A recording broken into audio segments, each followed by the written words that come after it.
Yeah, I'll react to that, sure. Alright guys, Irish potato famine, preemptive like. Geographics, awesome channel. Let's do it. This video is brought to you by... My name's Connor, guys. Original link to the video, top of the description, right below that. Link to the Discord. Click on it, send you right over there. Squarespace, from websites and online stores to And if you're going to get Squarespace, use the /geographics, it helps them out. marketing tools and analytics. Squarespace is the all-in-one platform to build a beautiful online presence and run your business. Check out Squarespace. There's a link below. More in a bit.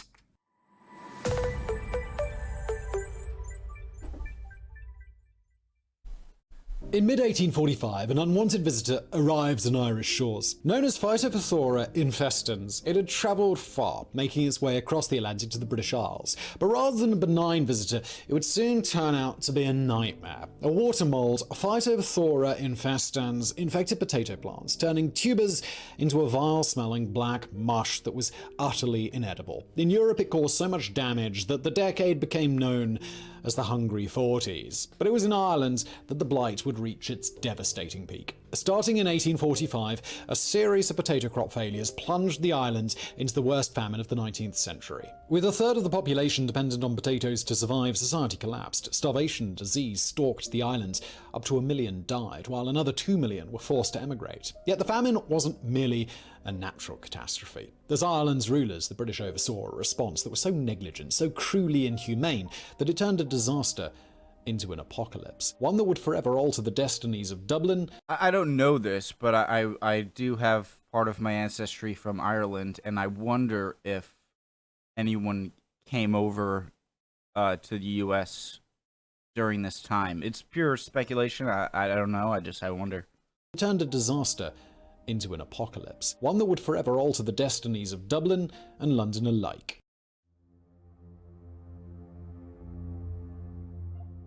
As 1945 dawned, it was on an island that had now been part of the United Kingdom for over 4 decades. While on paper the British and the Irish were united as a single country, the reality was that London treated the island less as a partner and more as a handy colony. As the empire brought newfound prosperity to Britain, Ireland was left to suffer in biting poverty, most of its citizens barred from the spoils of colonialism.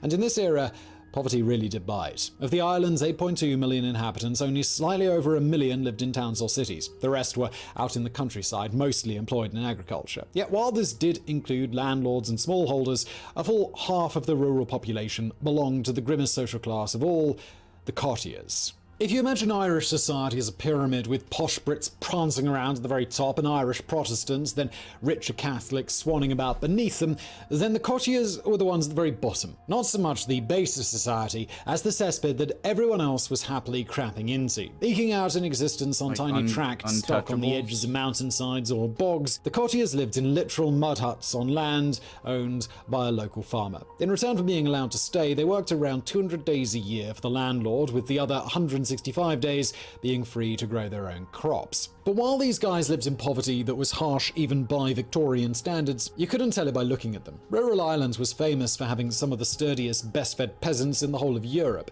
Their secret? The humble potato. Brought to Europe from South America by the Spanish in 1567, potatoes were first documented in Ireland around 1586. It's not an exaggeration to say that their arrival changed the course of history. The thing about potatoes is that they are both incredibly easy to grow and incredibly suited to Ireland's damp climate. Even a bitterly poor peasant with a mere acre of land could plant enough in so-called lazy beds to produce 6 tons of food per year. Better still, that food would be almost mind-bendingly nutritious. While the crops required a mixture to ensure a balanced diet, it was perfectly possible to live off nothing more than potatoes mixed with a little buttermilk. By the eve of the famine, these advantages had seen the potato become the dominant source of food. A whole third of the population, most of the courtiers, grew up eating nothing else. Now, this wasn't the only crop in town. Ireland also grew crazy amounts of high-quality corn. The difference was the corn was for export, usually sent. And corn is also one of those New World crops, right?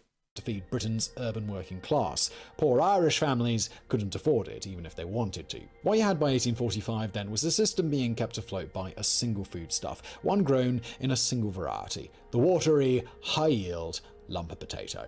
But it wasn't just over-reliance on lumpers that would make the famine so catastrophic. Ireland in this era was divided. In the east, particularly around Ulster and Dublin, extreme poverty was relatively rare. Literacy rates were high, subsistence farming unusual, and people were able to speak and understand English, the language of the ruling classes. The west, by contrast, had parishes where over 2/3 of people were cottiers living in mud huts, where the only language was Irish, and literacy levels could be as low as 15%. This is important because when the crop fails, it's going to be these areas that are hardest hit. The areas where dependence on potatoes is highest, where no one has the money to flee, and where only a handful can understand the government notices posted in English. In other words, the perfect conditions. It's crazy how they're like the mold traveled so fast from farm to farm that they weren't able to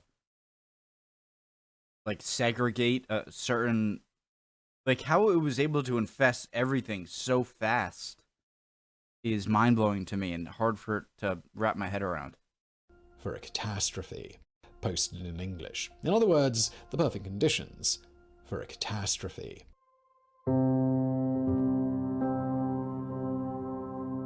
It was 1843 when reports of a new blight started appearing on America's eastern seaboard. A blight that took healthy potatoes and turned them into foul-smelling sludge. The culprit was a fungus-like water mold known as Pythophthora infest. Not that anyone knew this back then. All they could do was watch as the blight spread into the Great Lakes region, into Canada's maritime provinces, and then across the Atlantic and into Europe. Like, does a potato have to come in contact with another potato to get it? Or does it just, like, travel through the groundwater?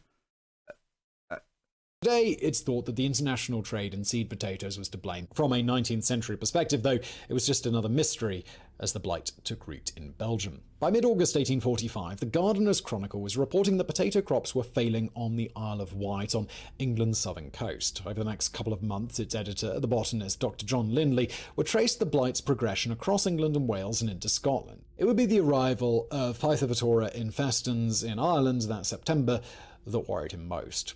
Not that anyone else was worrying. That summer, 1845, the Irish press had reported a bumper potato crop despite the awful wet weather. Sadly, it turns out that wet weather is to the disease what spring is to rabbits, a trigger to start reproducing like mad. Come late September, the mold was everywhere. It's at this point that the British government finally started to take notice. In 1845, Westminster was controlled by the Conservative Party under the charismatic Prime Minister Robert Peel. As former Chief Secretary of Ireland, Peel was something of an odd mix, a guy who knew the island well while still being prone to the anti-Irish prejudices of his era. So when the first reports of crop failures came in, he did what any racist politician of his time would have done and made unkind comments about the Irish always exaggerating problems to get more money. But he also asked for daily reports from the affected areas, and when they continued to paint a grim picture, he sent a small scientific team out under Dr. John Lindley to investigate the causes. The report they sent back was bone-chilling in its implications. While Lindley failed to uncover the fungus, he was terrified by what he saw.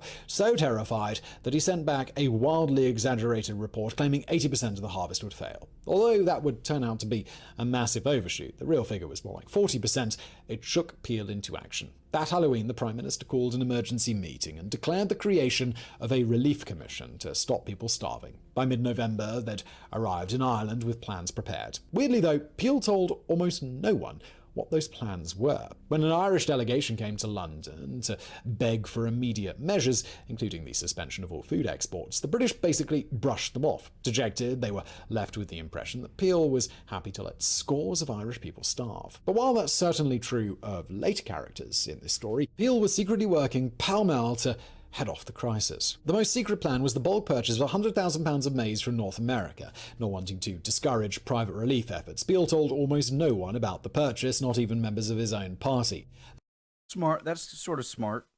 The plan was to ship the maize, known then as Indian corn, into Ireland, hold it in depots, and distribute it in the run-up to the 1846 harvest. The second, more open part of Peel's plan involved public works. From January 1846, those too poor to afford food, as the crop failure pushed prices up, would be able to make extra money by toiling away on government-funded projects, money they could then use to buy Indian corn. But Peel's greatest plan involved the Corn Laws. Enacted in 1815, the Corn Laws slapped massive tariffs on foreign grain, giving British producers a captive market. Traditionally, Peel's Conservatives supported the Corn Laws, while the economically liberal Whigs opposed them. But Peel had recently converted to free trade ideas and was keen Whigs market. Traditionally, Peel's Conservatives supported the Corn Laws, while the economically liberal Whigs I thought Whigs were conservative.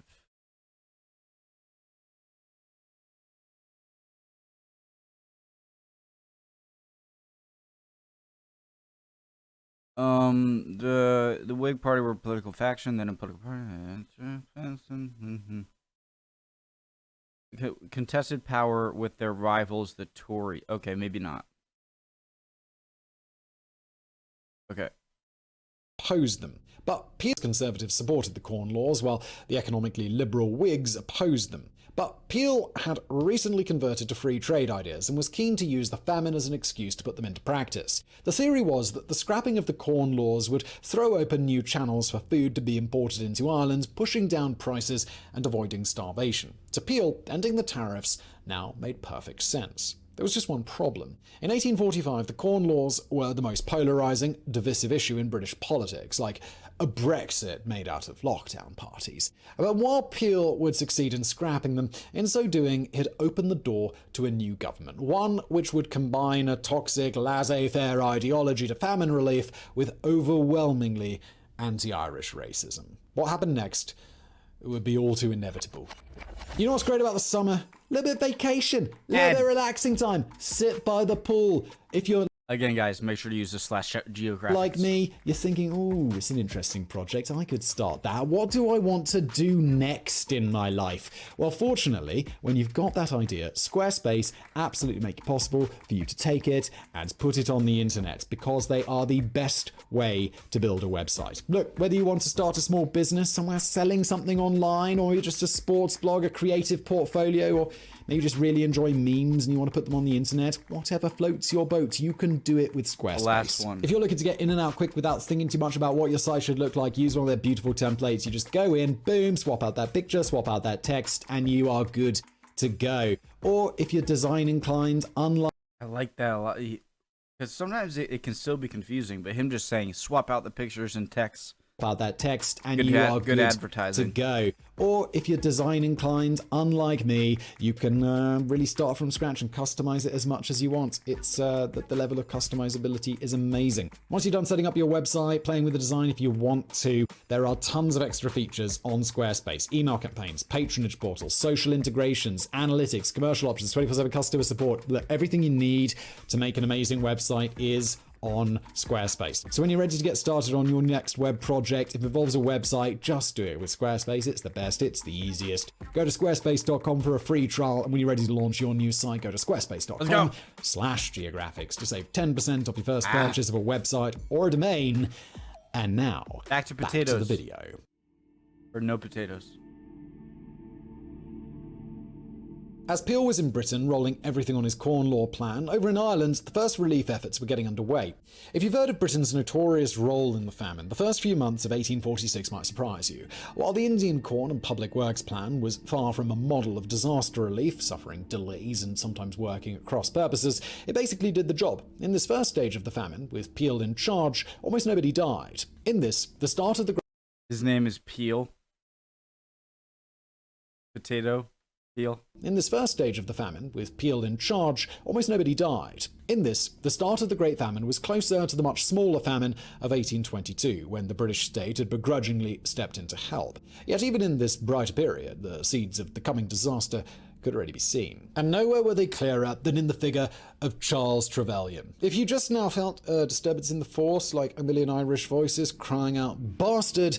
that's because Trevelyan is the great villain of this story, the Dick Dastardly of starvation. A Treasury civil servant overseeing famine relief, Trevelyan saw his job as saving the British state as much money as possible, even when doing so would increase suffering. For instance, he forbid the relief committees from distributing free grain to the starving unless the local workhouse was full and the starving person had a good excuse for not having a job. In the context of early 1846, this was miserliness, a nasty sting to the offers of help, but nothing truly deadly. No.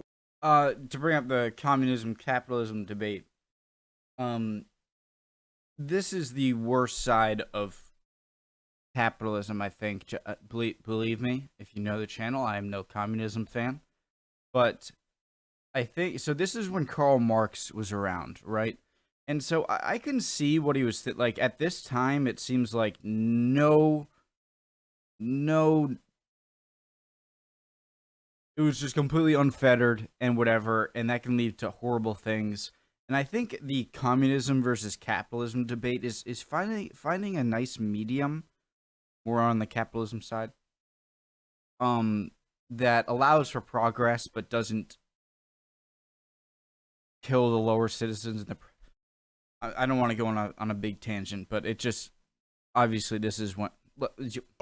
That came along with Trevelyan's new boss. On June the 25th, 1846, Robert Peel did the impossible. He repealed the Corn Laws, ushering in a new era of free trade. Unfortunately, he so badly split his party in the process that he was forced to resign. Double unfortunately, his replacements would be cartoon characters of unfeeling colonials. The Whig government of Lord John Russell came to power believing two things: that the market could solve everything, and that anything bad that happened to Irish people was God's divine will. That's no exaggeration. Trevelyan's new boss at the Treasury, Charles Wood, literally believed the famine was the work of a deity. So, when summer 1846 saw nearly 100% of the potato crop fail, Wood was all like, why look a gift horse in the mouth? As the terrifying scope of the second failed harvest became clear, the government scrapped the Relief Commission, allowing Trevelyan to design whole new policies to combat the famine. His first move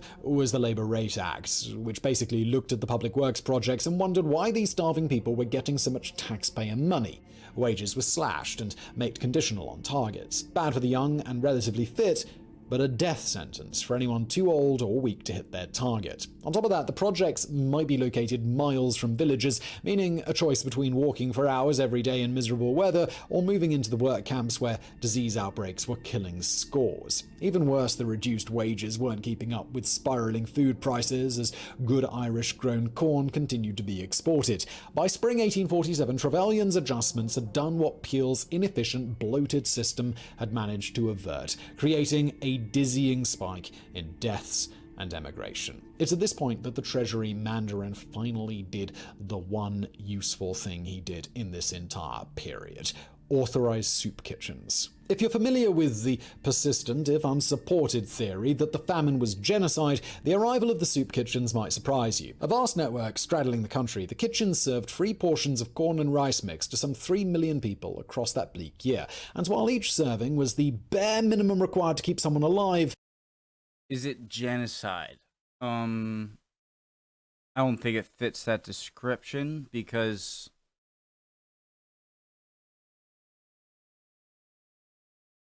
it was done. But look, I just woke up. I'm trying to, but as awful as it was, genocide I think would be more like it was a potato famine that was brought on by this potato bacteria fungus, and then nothing was done about it. And so if you want to say that was genocide, I think genocide is a term that is saved for more like direct, intentional, insert the fungus into the population, kill them sort of thing. Keeping them alive it did. Death rates plummeted. Stuff like this is why few serious academics call the famine genocide. Genocide means intent, and there's no evidence Trevelyan and Wood intended to wipe out the Irish. To use a crude analogy, though, this can be like the distinction between someone who murders their child versus someone simply letting them die of neglect. Yeah, exactly. At the end of the day, you've still got a dead kid. Come summer 1847... It's like your kid gets like bitten by a spider, and then it suffers for 3 days and then dies because you didn't bring it to a doctor. It's like, you're still clearly culpable, but you didn't like kill the kid, like, you know what The harvest failed yet again, leaving even more people reliant on the soup kitchens. But by now, the pro-market side of the Whigs was getting restless. The side that zealously believed direct government intervention, even in a crisis, was nothing short of a sin. That autumn, the soup kitchens were abruptly discontinued. Suddenly, 3 million desperate people lost their last reliable source of food.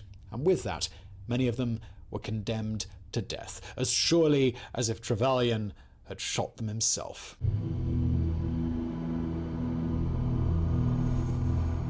The following years saw the pastoral Irish countryside replaced with something like a painting by Goya.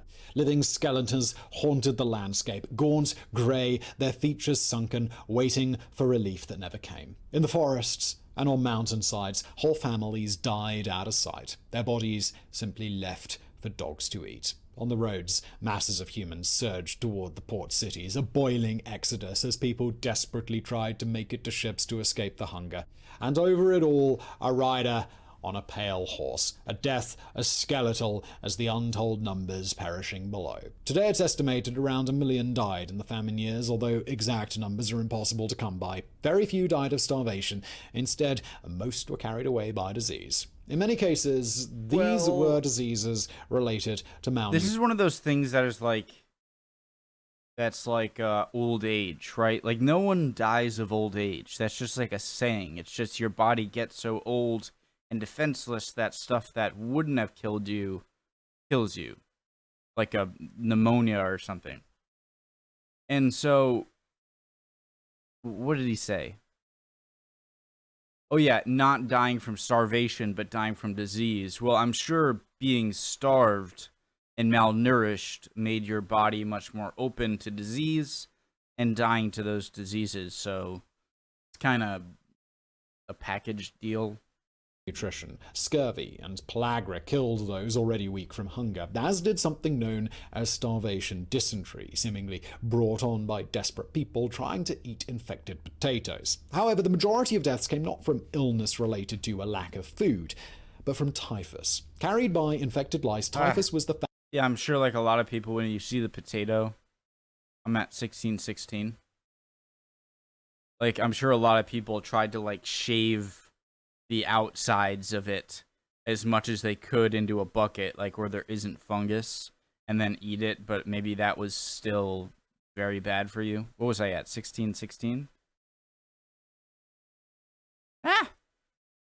direct cause of death, able to carried by infected lice, typhus was the famine's great indirect cause of death, able to dispatch even the rich landlords still able to eat. Like cholera, which walloped Ireland just as the famine peaked, it wasn't caused by a lack of food per se, but by the conditions the Great Hunger created. With millions of internal migrants now surging across the island, typhus spread everywhere they went, infecting staggering numbers of new victims. Worse than the migration routes, though, were the places people gathered. Under the UK's poor law, the destitute were funneled into workhouses, where the government kept them fed on morsels of food in return for long hours of punishing work. The trouble was, the Irish workhouse system was designed to house 100,000. During the famine, some 900,000 sought shelter between their walls, leading to overcrowded, unsanitary conditions where typhus, cholera, and smallpox ran wild. Shockingly, some inmates even froze to death. Wearing your own clothing was forbidden, but with so many arrivals, the workhouses ran out of uniforms. Rather than let people wear their own clothes until new uniforms could be made, some places, such as Parsonstown Workhouse, simply made them wear nothing, even in the depths of winter. Perhaps it's not surprising that the government eventually allowed some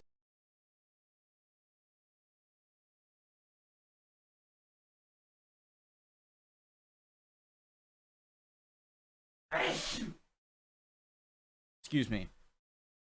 If you don't want them to not wear uniforms, and so you don't want them to wear their own clothes, but not wearing the uniform naked is better than that? Did I miss?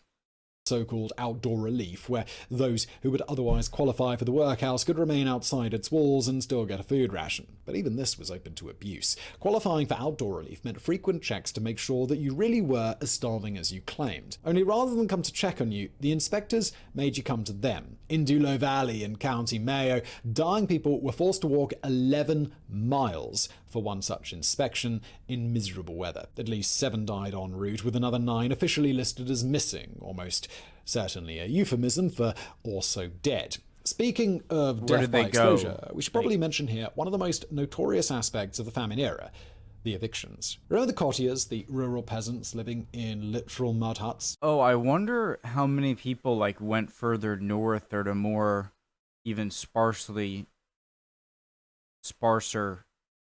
places in Ireland just to hunt for food, or go to the coast and maybe fish, but then how would they get a fishing pole?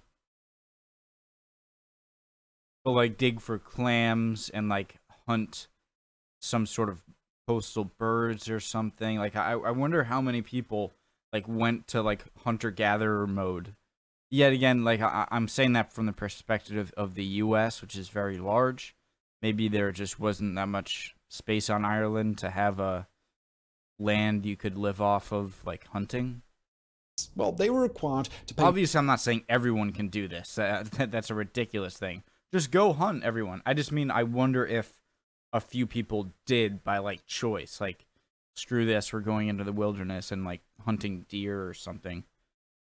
Rent to the landlords who owned their marginal tracts. While the first year of famine saw many landlords waive the requirement, as things dragged on, more and more began turning to eviction. This didn't just mean serving a notice. Often this meant sending around crowbar gangs or so-called levelers who would drag the courtiers out of their homes and destroy the mud huts. Expelled from the only shelter they had, the courtiers often simply died. In some cases, hundreds perished at a time in nearby woodland after scores of homes were leveled in one go. But don't go thinking those doing the evicting were all English aristocrats or Protestant landlords with British roots. Richer Irish-born Catholics also turned starving tenants out. Simple shopkeepers and members of the local middle classes who'd saved up and bought land were as likely as those living in mansions to evict their countrymen. All told, 500,000 people, mostly in West Ireland, were kicked out of their homes during the famine, greatly adding to the desperation, to the staggering death toll. The evicted were often faced with a stark, simple choice: to stay in Ireland and die, or to gamble everything on emigration.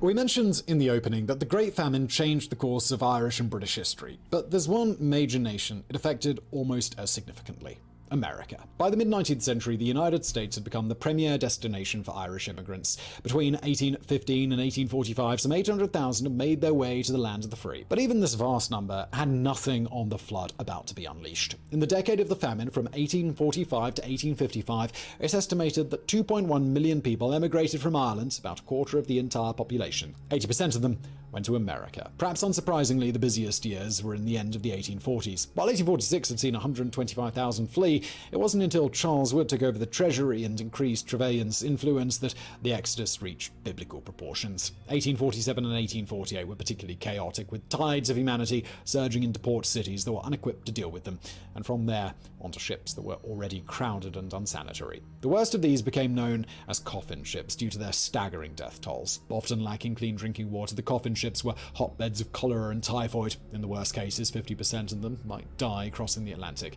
But while the death toll of these ships was staggering, an estimated 50,000... I was about to say, imagine a ship just like landing there and like everyone is dead on it, but obviously I'm assuming they would throw anyone who died overboard into the ocean to avoid disease.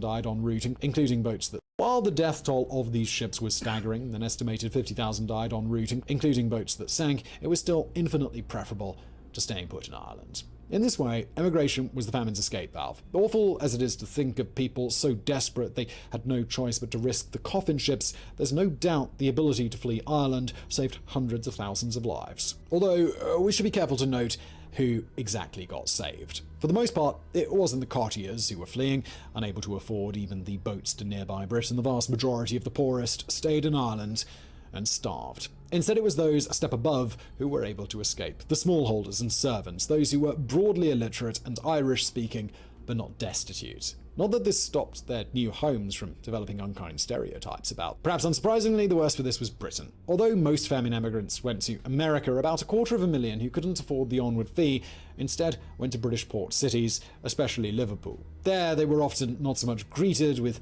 fear as they were kicked and battered with discrimination from the moment they stepped off the boat. Especially in 1847, Brits associated the arriving Irish with disease and violence. In some areas, local authorities conspired to deport them back to Ireland, which is even crazier when you realise that Britain and Ireland in this era were supposed to be a part of the same country. Yet even for the millions who made it to the US, the end result was often still prejudice and poverty. The classical example is the "No Irish Need Apply" signs. However, it's worth noting that most anti-Irish sentiment was more subtle. Specifically, no Catholics rather than no Irish, or just failing to hire anyone from America's fastest growing minority. As a result, the exiles tended to live marginal lives in big urban centres, funneled into ghettos and forced to exist in a state of shocking poverty. But while mid-19th century America may have been unwelcoming, demographics would eventually work its magic. With 49% of all immigrants to the US being Irish in the 1840s, it is a crazy phenomenon how the US is a pretty unique country. I think I can say that. Maybe Canada is close, but I don't think even Canada is like the US. The US history of being like a nation of immigrants, and it's crazy how like with each new wave, like first it's like just English people, like former British people who are now part of the United States, and then like Irish people come over and they're afraid of them. And then the Irish people stay, and it's like, all right. And then, like, Italians come over. It's like, oh, my God, no. And then they come over, and it's fine. And then it's like, blah. And it just keeps going. And it's an interesting insight into of just, like, how afraid we are of, like, another tribe. I'm trying to think of it in, like, really far back terms. Just like, oh, my God, no. Oh, my God, no. Okay, it's fine. Oh, my God, no. Okay, it's fine. Oh my God. It's crazy.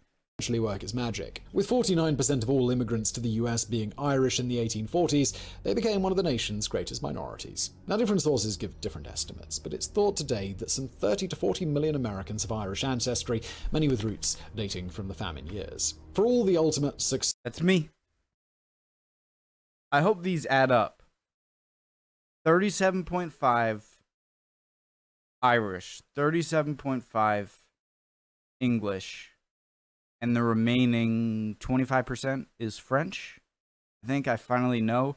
Everyone makes fun of, oh, you're Irish, haha, you're from America, or like, oh, you're English, oh, you're from America. I'm just telling you, it's a lot of people in America like to search around their family history and be like, ooh, what is that? Ooh, we're Irish. Ooh, what is that? Oh, we're Irish, and then, oh, English over here. Ooh, and just so that's my consensus right now, okay? So just chill. Successes of Irish America, though the sad fact is that mass emigration combined with 1 million dead left behind an island that was severely depleted. By the time the famine finally petered out in 1852, the island had lost roughly a third of its population. As more people continued to leave in the following years, the scales tipped even more. Come 1861, the city with the largest Irish-born population in the world wasn't Dublin or Belfast. It was New York. New York. That had a cataclysmic knock-on effect. Boston, to this day, too. the population has yet to recover to pre-famine levels. Today, the Great Irish Famine remains one of the great disasters of the 19th century. That's so crazy. It is yet to rebound to the... Maybe that's a good thing. Maybe it was overcrowded. My God, that sounds terrible. I don't mean the... God, I don't mean it's... You know what I mean. Maybe the population was too high, and so it's not like, oh my God, the population isn't up to what it was before, and therefore that's a bad thing. So, proportionally, one of the deadliest famines of all time. In this, it was aided by a British leadership that saw its Irish colony as feckless and lazy, undeserving of help, even as its people starved. The most infuriating thing is it didn't have to be this way. Robert Peel was no great friend of the Irish, but his administration at least showed that there was another way. A way... Peel. I'm sorry. Peel. Robert Peel. Potato. No great friend of the Irish, but his administration at least showed that there was another way. A way that may have been flawed, but would have prevented the staggering horrors that played out under Lord Russell. Many scholars, such as Alex de Waal, have argued that famines are not really natural disasters. Instead, their worst effects are thanks to the human factor, to the incompetence or greed or callousness that allows those in charge to close soup kitchens, saving lives, or keep exporting grain from a starving nation. It may not have been a genocide, but the Irish famine was, at absolute best, a display of neglect and heartlessness on a world-beating scale. Sadly, as a result of this, 1 million innocent people lost their lives. Very insightful video. Awesome channel. Geographics. Empa. Love that guy. He's on so many Into the Shadows, Geographics, Biographics, Wargraphics. Name it. Cool. I hear that's not his real accent, but I like it. All right. Interesting video. Learned a lot. Obviously awful. That goes without saying. And yeah, getting back into things after the copyright stuff. I'm a good boy. YouTube. I'm following the rules. Okay. See you guys next time. Hope you're all doing well. If not, chin up. Emotions are fickle, my friend. Bye, guys.